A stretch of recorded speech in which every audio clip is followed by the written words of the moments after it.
ठीक, दो वाक्य हम फिर लेके आए हैं। वह पढ़ता रहा है और पेड़ हरा रहा है। अब बता सकते हैं कौन सा टेंस है?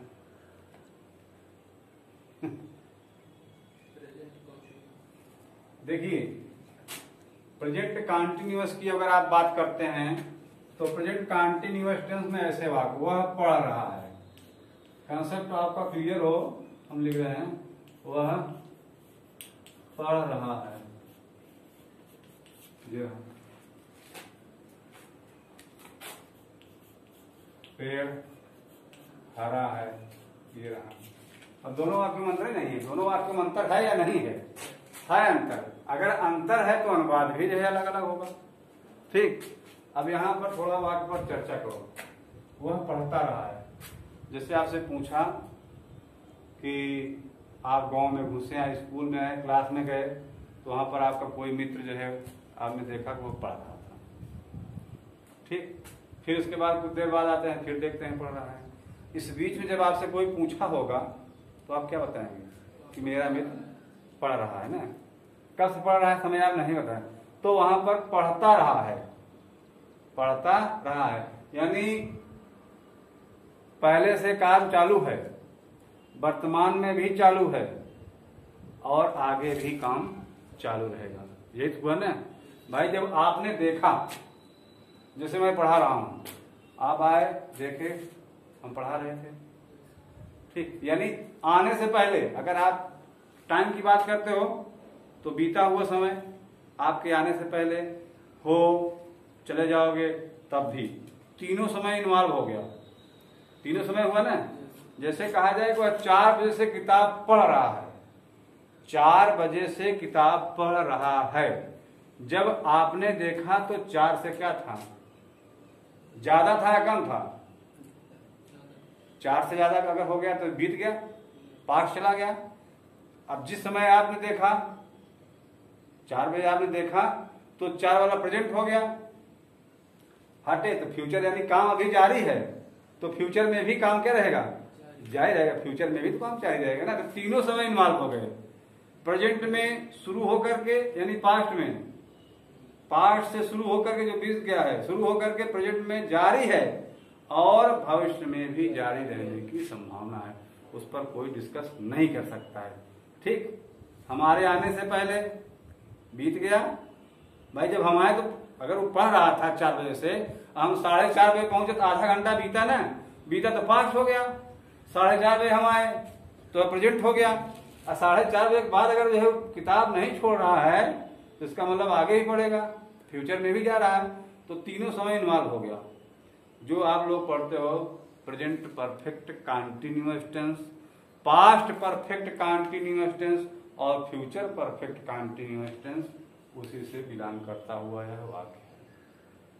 ठीक है, आपने देखा होगा किताब जब आप पढ़िए, बड़े गौर से पढ़िए, लिख रहता है ही हैड बीन सिंगिंग। अब बोलिए ही हैज बीन सिंगिंग। अब ये हैज बीन अगर हम देखते हैं तो क्या हो गया, प्रेजेंट परफेक्ट कंटिन्यूअस टेंस। अब इसमें आप सोचते हो कि सिंस और फार का प्रयोग ही नहीं हुआ है। अब सिंस और फार का प्रयोग नहीं हुआ, इसका मतलब प्रेजेंट परफेक्ट कंटिन्यूअस टेंस नहीं है, ऐसा नहीं है। यहाँ पर छुपा हुआ है, समय क्या हुआ है, छुपा है। तो वाक्य की बनावट आप देखिए, यहाँ पर देखिए वह पढ़ रहा है, ये आपका वाक्य है, और वह पढ़ता रहा है, आपका एक वाक्य है। अगर इस तरह आपके वाक्य की बनावट है तो यह कौन सा टेंस होगा, प्रेजेंट परफेक्ट कंटिन्यूअस टेंस। ठीक है, अब प्रेजेंट परफेक्ट कंटिन्यूअस टेंस की जो स्ट्रक्चर है, जो ऑर्डर है, वर्सन मेथड है, वैसे चलना है। तो कौन सा होगा, PRESENT PERFECT, present perfect CONTINUOUS। ठीक, इसकी सहायक क्रिया क्या है, हैज बीन और हैज बीन। बहुत से लोग जो पूछते हैं बीन का प्रयोग कहाँ होगा, आईएनजी फॉर्म से जुड़ा हुआ रहता है बीन। बीन और वर्ब के बीच में कुछ भी घुसेड़ा नहीं करना है, ठीक है। इस ध्यान देना। लोग नाट यहाँ लगा देते हैं, कहें सही बार नाट लगाना है चाहे जहां लगा दे, नाट यहाँ नहीं, इसके बीच में कुछ नहीं रहेगा। सिंगल इंट्रोगेटिव या डबल इंट्रोगेटिव जब चर्चा करें तो हैज ही इधर उधर भागेगा, लेकिन बीन अपने स्थान पर स्थिर रहेगी, बीनो लेके भागो, ठीक है। तो इस वाक्य की बनावट है, तो आपने देखा वाक्य की बनावट हम लिख दे रहे हैं।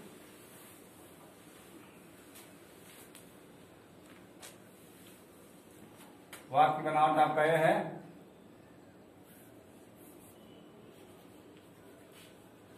सब्जेक्ट हो गया धात धनता तेती,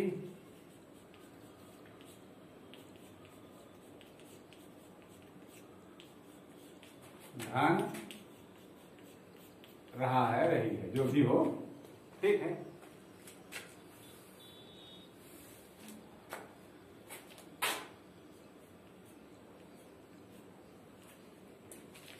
अब अनुवाद का नियम क्या हो जाएगा, ठीक है। आपके वाक्य की बनावट रही, स्ट्रक्चर जिसको आप लोग बोलते हो, अनुवाद इसका हो जाएगा सब्जेक्ट प्लस हैज या है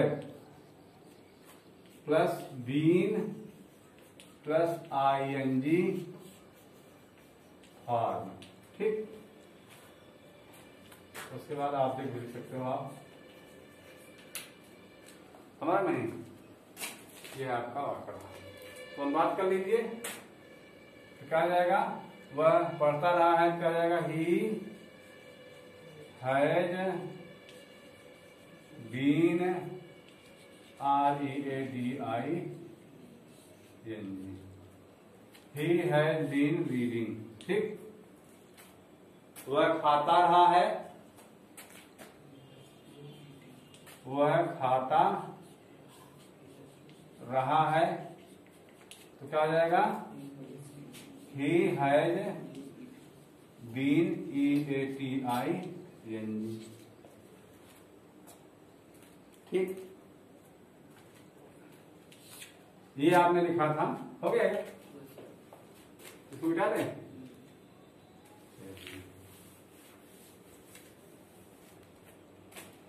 इसको मिटा दें। दूसरा वाक्य क्या था लिखे थे,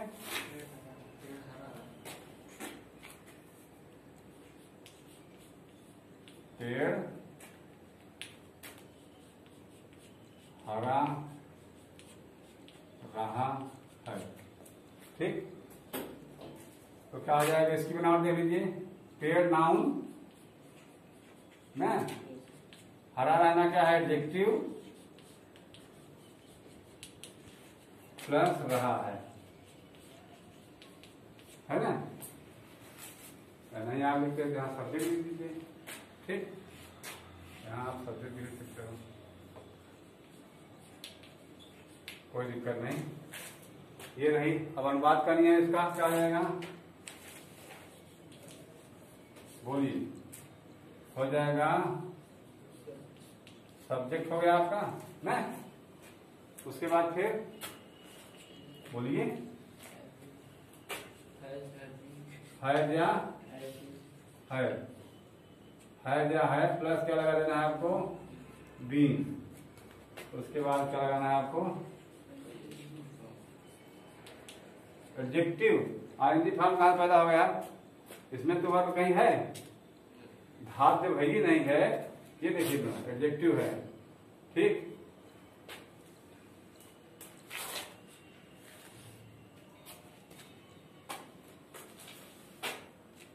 नाउन पेड़ एडजेक्टिव कर दो, पेड़ आपका नाउन हो गया या सब्जेक्ट मान लीजिए, उसके बाद एडजेक्टिव है, फिर रहा है, ठीक। तो इसका बना अनुवाद नियम हो जाएगा, सब्जेक्ट है या है प्लस बीन फिर एडजेक्टिव। तो क्या हो जाएगा, द ट्री हैज बीन, क्या हरा, हरा की नहीं क्या होगी, ग्रीन। ये होगा अनुवाद। वह लंबा रहा है, तो क्या आएगा? ही हैज बीन टाल। हो गया? अंतर समझ में नहीं? हैज बीन टाल। अब देखिए, अगर आपका पास्ट रहेगा तो हैड बीन हो जाएगा, फ्यूचर रहेगा तो shall have been, will have been. ठीक है? तो जैसे जैसे टेंस बदलेगा वैसे वैसे हो जाएगा। जैसे वह पढ़ता रहा था या वह खाता रहा था। ठीक? अब यहां पर देखो, रहा था रही थी, तो कौन टेंस हो गया आपका? Past PERFE, past perfect continuous.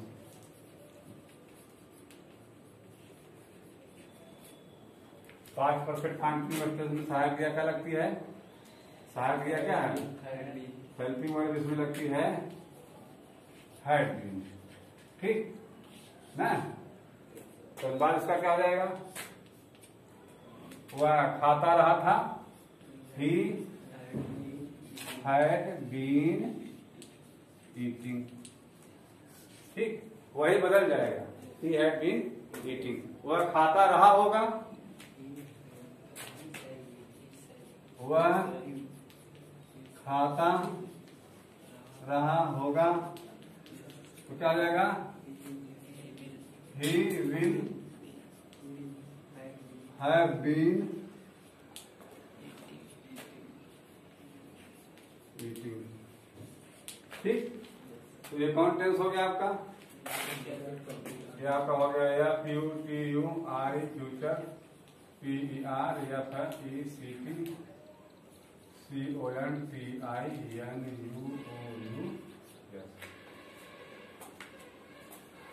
ठीक? फ्यूचर अगर रहा होगा, रही होगी, ये हो गया। या लिख लो, अगर न सुना रहा हो तो ऐसे भी कर सकते हो। हम इसका भी लिख दे रहे हैं, यानी सब्जेक्ट धन घात धन तातेती,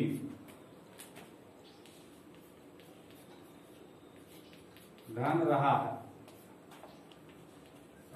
था।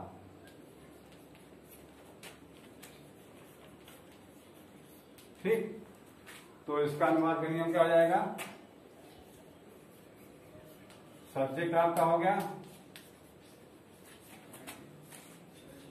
हैड बीन प्लस ING था। ठीक? जैसे तुम गाते रहे थे ना, तो क्या हो जाएगा? You had been singing. ठीक? You had been singing. अब इसका भी लिख लो, जिससे लिख करना हो, आप लोग बोल रहे होंगे। ठीक है? था थी है ना, तो यहां पर हैड बीन लग गया। हाँ हो होता तो हैज बीन या हैड बीन। अब गा गेगी पर आप कैसे बनावट हो सकती है? बनावट है इसको,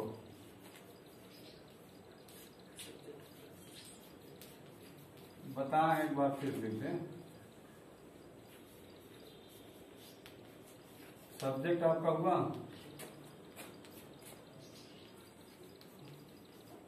धात धन ता ते ती, कुछ भी रह सकता है, रहा होगा, रही होगी आदि। ठीक? तो इसका सब्जेक्ट और अनुवाद का नियम क्या हो जाएगा? विजन से मतलब वर्सन मेथड होता है। विजन से मतलब क्या होता है? Version method. विजन से क्या मतलब होता है? Version method. वर्सन मेथड मतलब हुआ अनुवाद का नियम। ठीक? तो इसका अर्थ हो जाएगा सब्जेक्ट प्लस शैल या will plus happy plus ING form plus ETC। ING form समझते हो नहीं?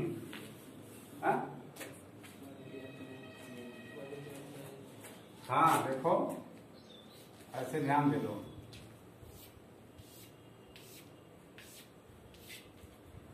वर्ग की पहली अवस्था, वर्ग की दूसरी अवस्था, वर्ग की तीसरी अवस्था, वर्ग की चौथी और वर्ग की पांचवी अवस्था। पांचवी जानते हो नहीं?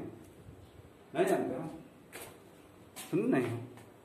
अच्छा देखो, अवस्था लिख देंगे तब जान जाओगे ना। अगर हम अवस्था लिख दें, देखिए जो एक्सपोनेंट है इसको क्या बोलते हैं? एक्सपोनेंट, इसको बोलते हैं घात।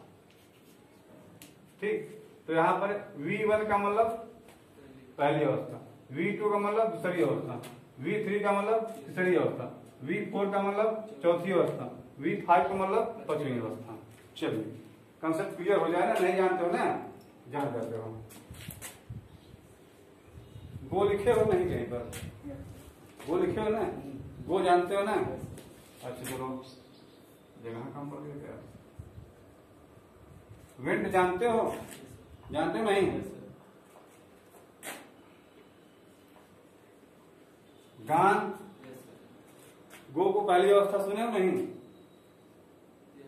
विंड को दूसरी अवस्था सुने हो? और गान को दूसरी अवस्था सुने हो? चलो ठीक है। गोइंग, इसको जानते हो? गोज, इसको जानते हो गया ना? और कुछ नहीं हो जाता? इतना तो सुने हो ना भाई। गो अगर है, वेंट है और गान है, गोइंग है, गोज है, बराबर सब ऊपर लिखा है क्या? और सुना गया ना? गो पहली अवस्था, वेंट दूसरी अवस्था, गान तीसरी अवस्था, गोइंग चौथी अवस्था और गोज ये आपका क्या है? इसी को बोलते हैं SINGULAR, सिंगुलर FORM। गोज आपका सिंगुलर फॉर्म होगा। गो आपका कौन है? PLURL, plural form. ठीक, और इसको बोलते हैं ING फॉर्म। ये सेकंड अवस्था है, थर्ड अवस्था है, सेकंड अवस्था है। ठीक, अब हो गया ना? अब तो बना लोगे। ये जानते हैं सब, लेकिन कंसेप्ट क्लियर नहीं हो पाता कि इसको कहते क्या है। समझ ना? जैसे कहें गाड़ी चौक ले लिया, चौक का मतलब नहीं। अच्छा, गाड़ी सीज हो गई, सुने नहीं? कहें फलनवा गाड़ी पुलिस सीज हो गई। सीज का मतलब क्या हुआ? उसमें जो घर्षण बल खत्म हो गए हैं, उसमें मोबिल ही नहीं था और जाम कर गई। न आगे हो रही है न पीछे हो रही है। जब इंजन कहते हैं सीज होता है तो गाड़ी आगे पीछे जाती है? नहीं जाती है। तो मतलब सीज मतलब जाम हो जाना। ठीक, इंडिकेटर है, कहें इंडिकेटर गाड़ी है, इंडिकेटर माने होता है इशारा करना, दाएं जलाओ, बाएं जलाओ, इधर मुड़ना उधर। तो हम जानते हैं, लेकिन उसका मतलब हम भी अभी जानते हैं कि यहाँ कहीं जले हुए खींचे, यहाँ कहीं जलेगा, उधर खींच देंगे उधर जलेगा, है दाएं लेफ्ट राइट जाए जलेगा, लेकिन नहीं मालूम। तो ध्यान में बात जब देंगे तो मिलेगा। जो अभी वाक्य हमने लिखा है, अब इस तरह के वाक्य पर आप ध्यान देंगे तो आपको मिलेगा, ज्यादातर मिल जाएगा। सिंस फार का प्रयोग नहीं रहेगा, लेकिन आपको वाक्य मिल जाएगा। जब आप ढूंढेंगे किताब में कंसंट्रेशन बना करके देखेंगे तब आपको मिलेगा। देखो, बहुत ज्यादा जरूरी होता है कि हम सुने।